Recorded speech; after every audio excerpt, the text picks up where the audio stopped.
ఎలా తయారు చేయాలో చెప్పండి. మునగాకు పొడి తయారు చేసే విధానం. ముందుగా జీలకర్ర, మినపప్పు వేయించుకుని తర్వాత కరివేపాకు, మునగాకు పొడి వేసి వేయించుకుని విధానం.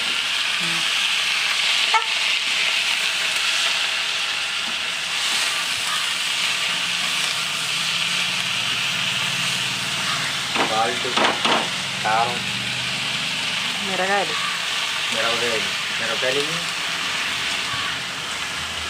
మాడిపోతుంది. మునగాకు పొడి తయారు చేసే విధానం. ముందుగా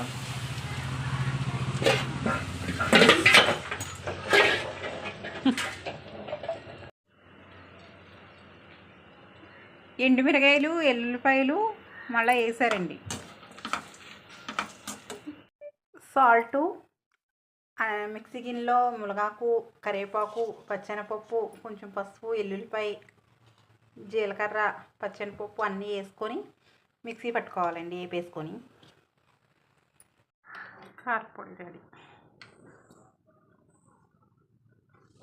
మునగాకు కారపొడి.